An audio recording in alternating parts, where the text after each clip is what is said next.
네, 안녕하세요. 경자입니다. 이번 주 한국장도 아쉬움이 많았던 한 주였습니다. 점점 미국 시장과 디커플링이 되고 있는 흐름인데요. 답답한 흐름이 여전히 이어지고 있습니다. 특히 금요일에 삼성전자 좋지 않은 뉴스가 나오면서 급락이 나왔거든요. 여하튼 이 부분 잠시 후에 말씀을 드리도록 하고 오늘도 이번 주에 주요 경제 소식부터 간단하게 전달 드리는 것으로 시작하겠습니다. 이번 주 수요일에는 FOMC 회의록이 공개가 되었는데요. 지난번 5월 초에 했던 회의의 의사록이었는데 예상대로 부정적인 이야기를 했던 위원들이 많았습니다. 금리를 더 오랜 시간 유지해야 될 것 같다는 의견이 많았고 결국은 향후 데이터에 따라서 금리 인하 시점을 결정을 해야 된다 이런 원론적인 의견이 많았는데요. 다음 달 6월에 점도표가 공개가 되는데 지난번 3월에는 3번 인하하는 게 적절하다 이런 의견이 많았지만 이번에는 한 번이냐 두 번이냐 정도로 의견이 나누어지지 않을까 생각합니다. 그래도 지금 미국 증시는 엔비디아가 멱살을 잡고 끌고 가고 있는데요. 실적을 발표할 때마다 시장이 예상하는 실적을 뛰어넘는 엄청난 성장성을 보여주고 있는데 그래서 한쪽에서는 계속 고평가라고 리스크가 있다고 이야기를 하지만 결국 엔비디아는 그런 의견들을 실적으로 극복을 해 나가고 있거든요. 지금 반도체 시장 전체가 엔비디아를 중심으로 돌아가는데 한국만 하더라도 엔비디아와 함께하는 하이닉스 신고가를 경신하고 있고요. 그러지 못하는 삼성전자는 암울한 시기를 보내고 있는 상황입니다. 그런데 이게 미국 내에서도 마찬가지인데요. 엔비디아를 필두로 기술주들은 주가 흐름이 상당히 좋습니다. 나스닥 지수가 한 달 동안 7.7% 상승했거든요. 반면에 다우존스 1.6%밖에 상승하지 못했습니다. 그래서 제가 보유하고 있는 월배당 종목들도 주가 희비가 엇갈리고 있는데요. 여하튼 미국 시장이 전반적으로 상승 추세는 이어지고 있지만 이렇게 세부적으로 들여다보면 오르는 놈만 계속 올라가는 그런 상황이 발생하고 있습니다. 자, 그럼 이번에는 한국 이야기를 조금 해볼 텐데요. 이번 주에 금리 결정이 있었는데 동결로 결정이 되었습니다. 이런 추세가 이어진다면 한국도 올해 금리를 내린다 하더라도 최대 한 번 정도 내릴 수 있지 않을까 생각을 하고 있습니다. 그리고 이번 주에 흥미로운 기사를 하나 보았는데요.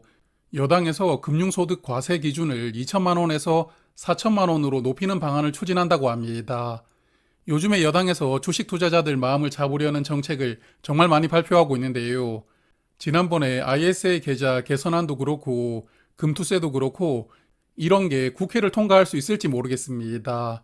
그래서 이런 정책도 실제 해야 하는 거다 생각하고 그냥 일단은 잠잠하게 지켜보는 게 어떨까 싶습니다. 자, 그리고 삼성전자 한 달 내내 주가 흐름이 좋지 않았는데 어제가 하이라이트였습니다. 지금 반도체는 HBM 칩을 엔비디아에 공급할 수 있느냐 없느냐 싸움이거든요. 하지만 어제 새벽에 삼성전자가 엔비디아 테스트 통과하는 게 어렵다는 뉴스가 로이터 통신에서 나왔거든요.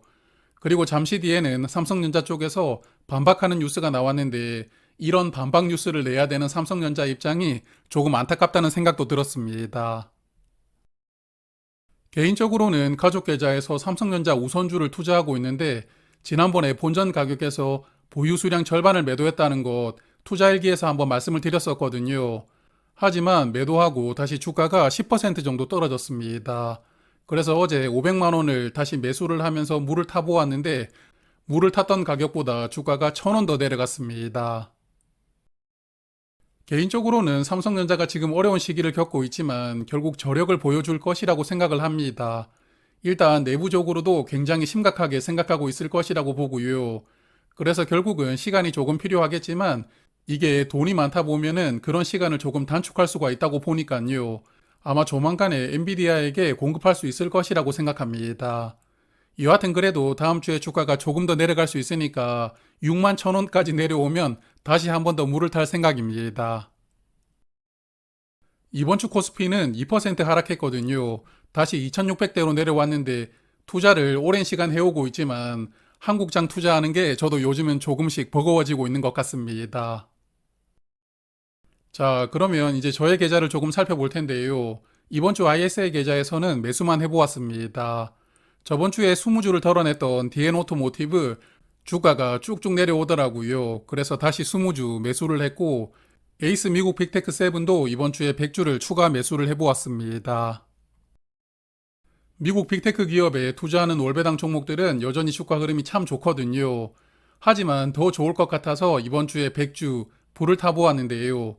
이번 주 월요일에 제가 에이스 상품들 말씀을 드렸지만 최근 한 달간 타이거와 에이스를 비교를 해보면 둘의 성과 차이가 2%까지 벌어지고 있습니다. 왜 분배금을 더 많이 주는 에이스가 성과가 좋은지 이해하기가 어렵지만 여하튼 이런 성과에서는 타이거 수량을 더 늘릴 필요는 없다고 생각을 하거든요. 그래서 이번에는 에이스를 100주를 추가 매수해 보았습니다.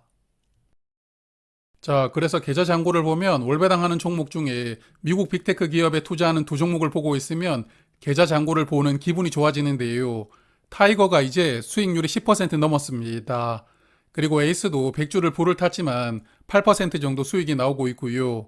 미국 배당 다우존스 이번 주에 하락하면서 수익률이 약간 내려갔는데 앞서 말씀을 드렸지만 다우 종목들 주가 흐름이 그렇게 좋은 편이 아닙니다. 그리고 저번 주에 데리고 왔던 K카 이번 주에 주가 흐름이 좋았고요.